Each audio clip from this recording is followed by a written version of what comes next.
जय हिंद साथियों, आज के इस क्लास में आप सभी का बहुत बहुत स्वागत है। तो साथियों, बिहार पुलिस सिपाही की नई भर्ती 2025 के लिए आज हमारा खान सर के बुक से सेट नंबर 5 चलेगा। इससे पहले आपका सेट 4 का डिस्कशन हो चुका है और चारों सेट का पीडीएफ जो है एप्लीकेशन पर अपलोड कर दिया गया है। आपको क्या करना है, प्ले स्टोर पर चले जाना है और वहाँ पर आपको ये वाला एप्लीकेशन मिलेगा, इसे आपको डाउनलोड कर लेना है। उसके बाद यहाँ पर हमारा व्हाट्सअप नंबर मिल जाएगा, किस प्रकार से पीडीएफ मिलेगा, नोट्स मिलेगा, ठीक है, क्वेश्चन बैंक मिलेगा, उसके लिए आपको नंबर पर मैसेज करना है, जानकारी मिल जाएगा। तो चलिए, शाम के 7:30 बज चुके हैं, फटाफट से आप लोग लाइव चैट के साथ जुड़ जाइए। तो देखिए, आज का पहला क्वेश्चन है, तुम मुझे खून दो मैं तुम्हें आज़ादी दूंगा, यह नारा किसने दिया था। चलिए, क्वेश्चन नंबर 1 के लिए आप लोग आंसर बताएंगे। तुम मुझे खून दो और मैं तुम्हें आज़ादी दूंगा, यह नारा किसने दिया था। तो यहाँ पर क्वेश्चन नंबर 1 के लिए आंसर क्या होगा, तुम मुझे खून दो मैं तुम्हें आज़ादी दूंगा, ये नारा दिया था सुभाष चंद्र बोस ने। यहाँ पर सी ऑप्शन आपका सही जवाब है। 1940 में, ठीक है, ये नारा दिया गया था सुभाष चंद्र बोस के द्वारा। सुभाष चंद्र बोस का जन्म कब हुआ था, बार बार आपको बताते हैं। 23 जनवरी 1897 को सुभाष चंद्र बोस का जन्म होता है, इसलिए 23 जनवरी को पराक्रम दिवस मनाया जाता है। अगला क्वेश्चन देखिए, मीराबाई किस काल की कवित्री थी। ये क्वेश्चन बिहार पुलिस में अब तक 5 से 6 बार रिपीट हो चुका है, तो क्वेश्चन आपके लिए इम्पोर्टेंट रहेगा, इसे आप लोग ध्यान रखें। मीराबाई किस काल की कवित्री थी। तो इसका सही जवाब है मीराबाई भक्ति काल की कवित्री थी। यहाँ पर सी ऑप्शन आपका सही जवाब है, भक्ति काल। चलिए आगे देखिए, ग्रहों की गति का संचालन किसके द्वारा होता है। और देखिए, जो भी साथी चैनल पर पहली बार आए हैं, आप लोग क्लास टाइमिंग को नोट कर लीजिए। ये क्लास आपको डेली शाम 7:30 बजे लाइव चैट के साथ दिया जाता है। इसके बाद रात 8 बजे आपका एक और क्लास है। तो बिहार पुलिस के लिए आपको डेली दोनों क्लास को देखना है। तो ग्रहों की गति का संचालन किसके द्वारा होता है, तो केपलर के नियम के द्वारा। बी ऑप्शन यहाँ पर आपका सही जवाब है, केपलर के नियम के द्वारा।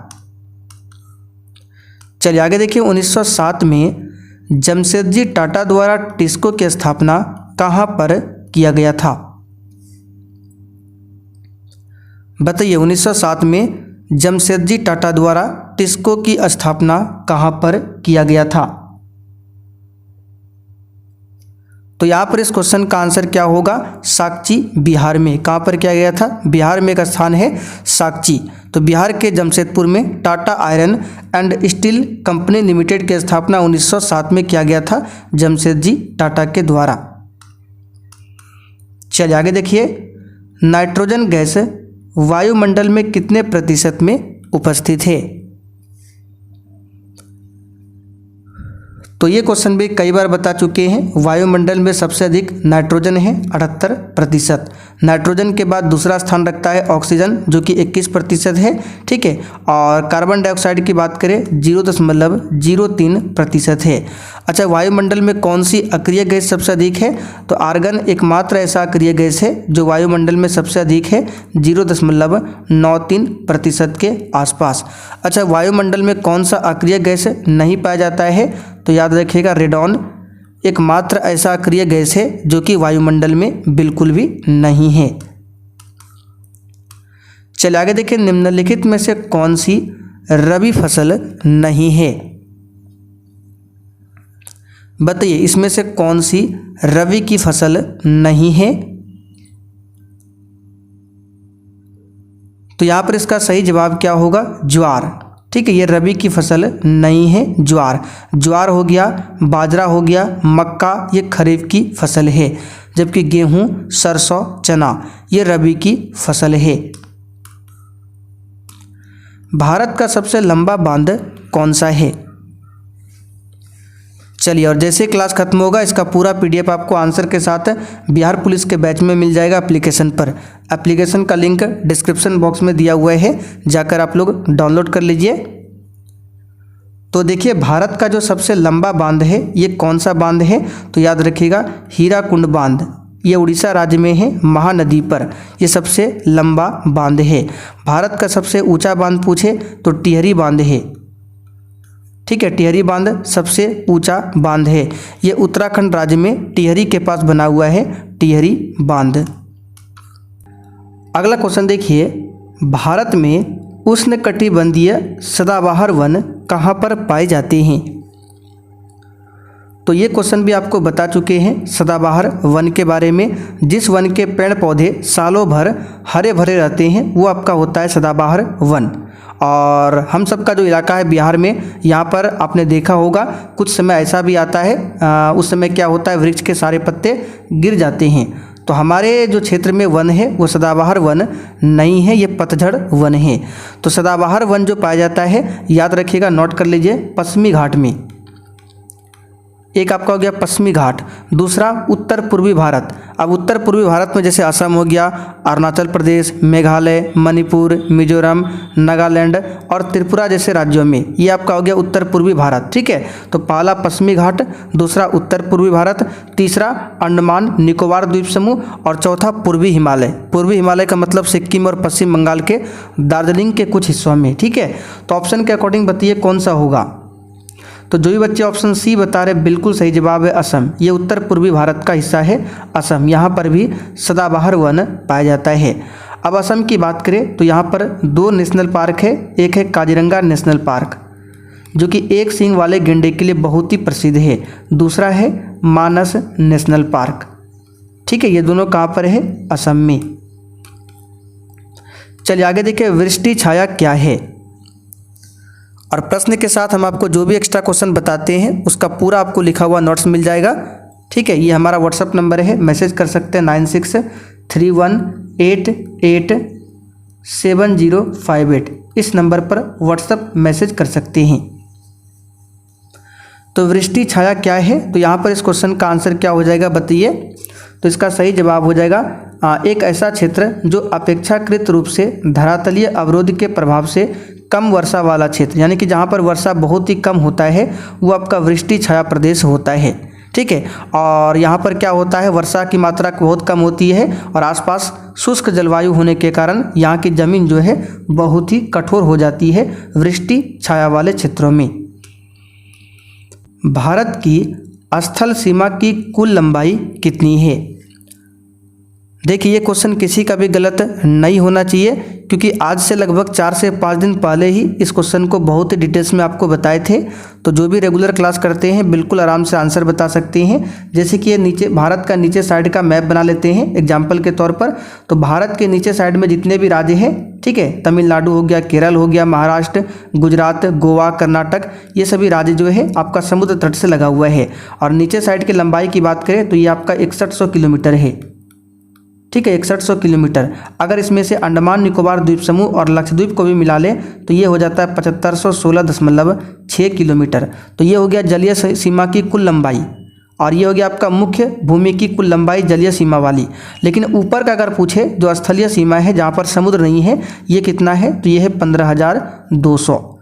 तो यहाँ पर सी ऑप्शन आपका सही जवाब है, 15200। आगे देखिए, संघात्मक व्यवस्था का मुख्य लक्षण क्या है?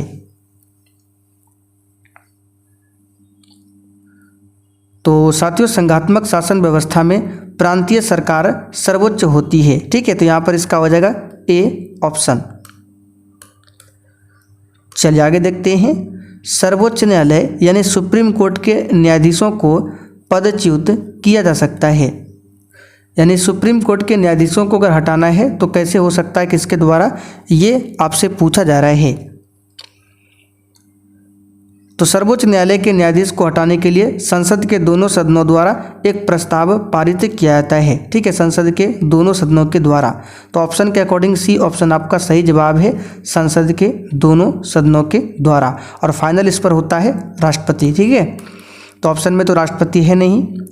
राजकोषीय नीति का संबंध किससे है?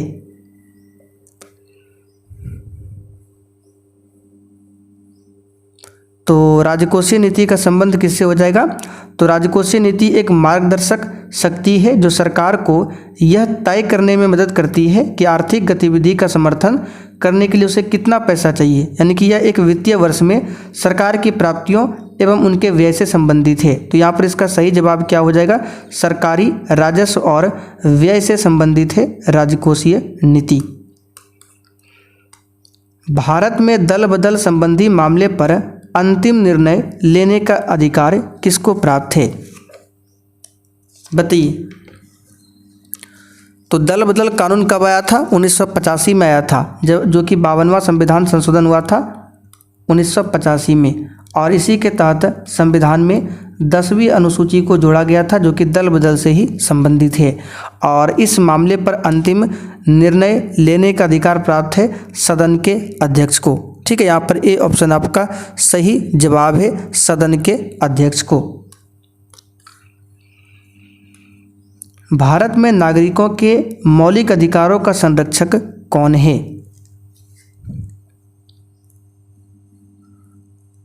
तो इसमें ज़्यादा समय पास नहीं करेंगे। भारत में नागरिकों के मौलिक अधिकारों का संरक्षक है सर्वोच्च न्यायालय, यानी कि सुप्रीम कोर्ट। चलिए, भारत के राष्ट्रपति पर महाभियोग चलाने की प्रक्रिया किस अनुच्छेद के तहत की जा सकती है? सिंपल सा क्वेश्चन है, अनुच्छेद 61 के तहत। बी ऑप्शन आपका सही जवाब है। और महाभियोग चलाने से पहले राष्ट्रपति को कितना दिन पूर्व सूचना देना अनिवार्य है? तो 14 दिन पूर्व राष्ट्रपति को सूचना देना अनिवार्य होता है। राज्यसभा के पास लोकसभा के बराबर अधिकार है किस क्षेत्र में? ये क्वेश्चन भी शायद आपको एक बार कराए थे। तो राज्यसभा के पास लोकसभा के बराबर अधिकार है कुछ क्षेत्रों में, जैसे कहाँ पर हो जाएगा आपका? संविधान के संशोधन में। ठीक है, संविधान के संशोधन में राज्यसभा के पास उतना ही अधिकार होता है जितना लोकसभा का। तो यहाँ पर सी ऑप्शन आपका सही जवाब है। अब अगर आपसे क्वेश्चन पूछे कि संशोधन की प्रक्रिया जो है ये कितने विधि द्वारा होता है, तो 3 आधार पर इसको बांटा गया है। पहला साधारण विधि द्वारा, दूसरा विशेष बहुमत द्वारा, तीसरा साधारण और विशेष बहुमत प्लस राज्य विधानमंडलों की स्वीकृति से संविधान संशोधन होता है। संशोधन की प्रक्रिया के बारे में आर्टिकल 368 में बताया गया है। भारतीय संविधान का कौन सा भाग संविधान की आत्मा कहलाता है? तो सिंपल सा क्वेश्चन है, तो संविधान की आत्मा प्रस्तावना को बोला जाता है, उद्देशिका को। बी ऑप्शन यहाँ पर आपका सही जवाब है। लेकिन अगर आपसे पूछे कि बी आर अम्बेडकर ने किस भाग को संविधान की आत्मा बताया था, तो संवैधानिक उपचारों के अधिकार यानी आर्टिकल 32 को। तो ऑप्शन में तो उद्देशिका दिया हुआ है, आंसर क्या होगा? प्रस्तावना। भारत के राष्ट्रपति को मौलिक अधिकारों के प्रवर्तन के निलंबन का अधिकार प्राप्त है किस आर्टिकल से? तो मौलिक अधिकार का निलंबन कब होता है? एक ही स्थिति में, वो है आपका राष्ट्रीय आपातकाल, जो कि 352 के अंतर्गत लगता है। तो जब देश में आपातकाल लागू होता है तो उस समय राष्ट्रपति द्वारा आर्टिकल 359 के तहत, ठीक है, आर्टिकल 359 के तहत आदेश जारी करके मौलिक अधिकारों को निलंबित कर सकता है राष्ट्रपति। तो किस आर्टिकल के तहत? 359 के तहत। मौलिक अधिकार के बारे में आर्टिकल 12 से लेकर 35 तक में बताया गया है और भाग 3 में। भारत में पंचायती राज संस्थाओं की स्थापना डैश के संवैधानिक निर्देशानुसार हुई। तो भारत में पंचायती राज संस्थाओं की स्थापना किसके संवैधानिक निर्देशानुसार हुई थी? तो इसका सही जवाब क्या होगा? चलिए बताइए फटाफट से। तो पंचायती राज संस्थाओं की स्थापना नीति निर्देशक सिद्धांतों के निर्देशानुसार हुई थी। यहाँ पर सी ऑप्शन आपका सही जवाब है। ठीक है, राज्य का नीति निर्देशक सिद्धांत आर्टिकल 36 से लेकर 51 तक में है और इसी बीच में एक आर्टिकल 40 आता है जो कि ग्राम पंचायतों के गठन के बारे में बताता है। भारत की संसद में निम्नलिखित शामिल है। तो सिंपल सा क्वेश्चन है, लोकसभा, राज्यसभा और राष्ट्रपति शामिल होते हैं। पंचायत की वित्तीय स्थिति की समीक्षा कौन करता है?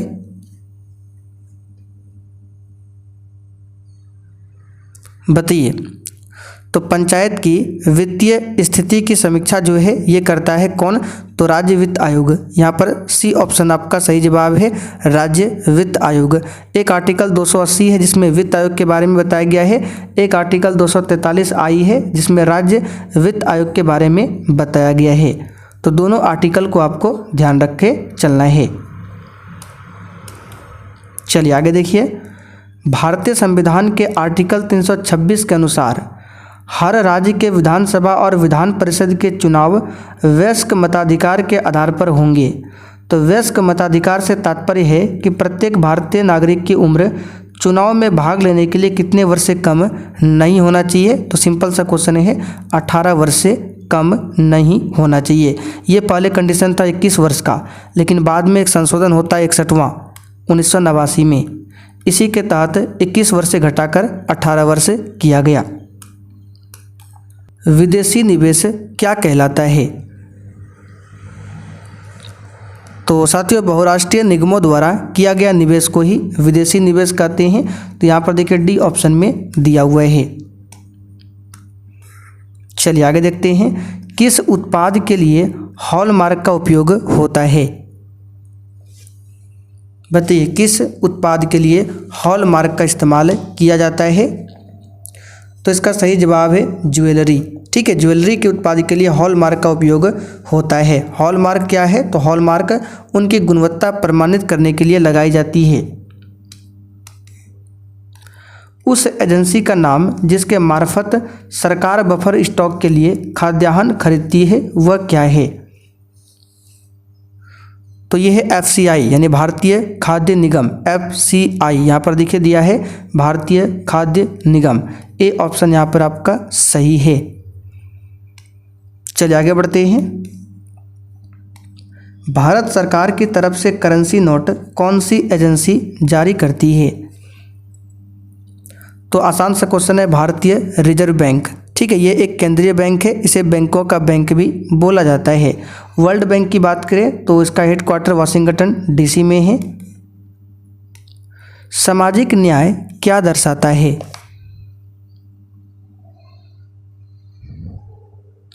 आंसर है बिना किसी सामाजिक भेदभाव के सभी नागरिकों के साथ समान व्यवहार, ये सामाजिक न्याय है। किस क्षेत्र में कामगार को रोजगार की सुरक्षा मिलती है?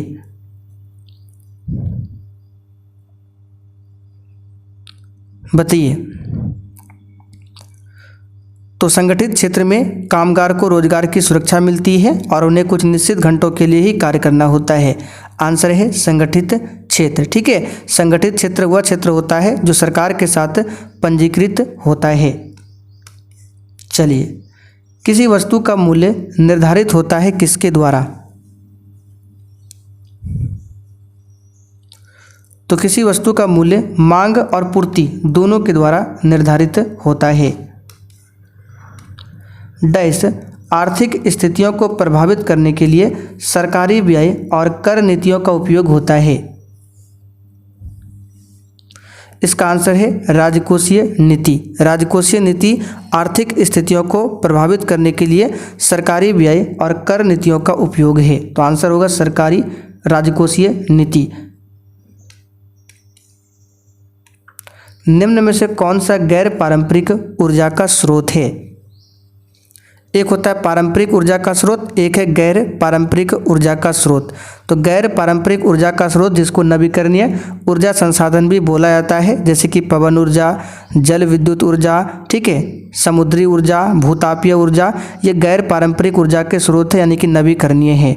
तो यहाँ पर देखिए तेल, पेट्रोल, कोयला, ये तो आपका हो जाएगा पारंपरिक ऊर्जा का स्रोत, यानी तेल, पेट्रोल, कोयला जो है ये अनवीकरणीय है, जबकि वायु क्या है? नवीकरणीय यानी कि गैर पारंपरिक ऊर्जा स्रोत। तो नवीकरणीय को गैर पारंपरिक बोलते हैं और अनवीकरणीय को पारंपरिक।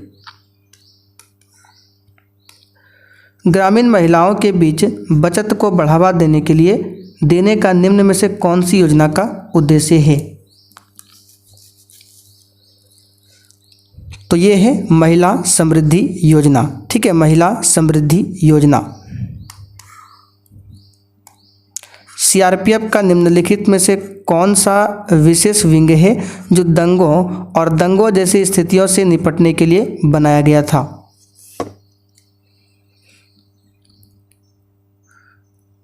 तो सीआरपीएफ का फुल फॉर्म भी पूछ सकता है। सीआरपीएफ यानी क्या होगा? Central reserve police force. ठीक है, हिंदी में केंद्रीय रिजर्व पुलिस बल। ये विशेष विंग जो दंगों एवं दंगों जैसी स्थितियों से निपटने व देश की आंतरिक सुरक्षा के लिए 1992 में रैपिड एक्शन फोर्स का गठन किया गया था। Rapid action force. निम्नलिखित में से कौन सा लॉन्च वाहन मिशन चंद्रयान 2 में उपयोग किया गया था? तो चंद्रयान 2 के लिए इस्तेमाल किया गया था GSLV Mk3।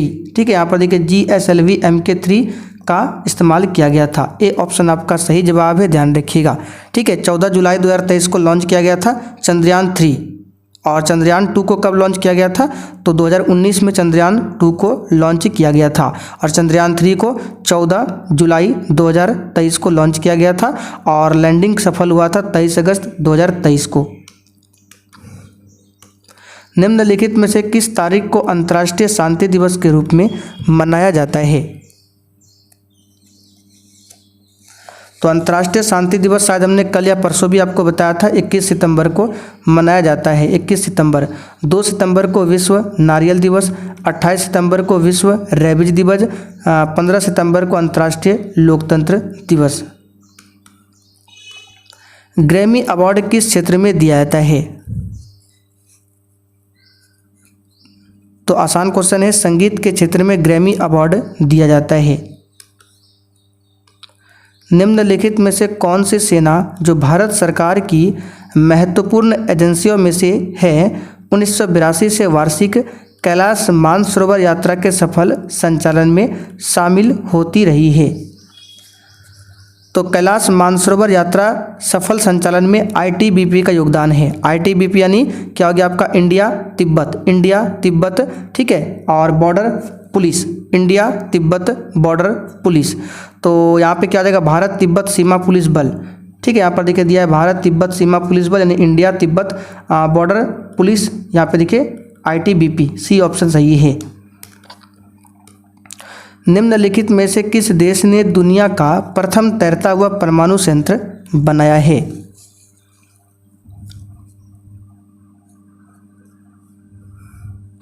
तो ये बनाया है रसिया ने। डी ऑप्शन यहाँ पर आपका सही जवाब है, रसिया ने। ठीक है, विश्व में अकादमिक लोमोनसोव नामक पहला तैरता हुआ परमाणु संयंत्र है जो रूस देश में स्थित है। अच्छा, भारत का प्रथम परमाणु ऊर्जा संयंत्र पूछे कौन सा है? वो तारापुर में है, महाराष्ट्र में। ठीक है, जो कि ऊर्जा संयंत्र है। नियॉन लैंप का आविष्कार किसके द्वारा किया गया था? इसका आंसर है जैंडोस क्लाउड के द्वारा किया गया था। ठीक है, जार्डोस क्लाउड के द्वारा किया गया था नियॉन लैंप का आविष्कार। सैमुअल कोल्ट के द्वारा रिवॉल्वर का आविष्कार किया गया था। रिवॉल्वर का आविष्कार। तो चलिए साथियों, आज का सेट यहीं पर कंप्लीट होता है। अब आप लोग कमेंट करके बताइए आपने 40 क्वेश्चन में से कितने क्वेश्चन के सही आंसर किए हैं।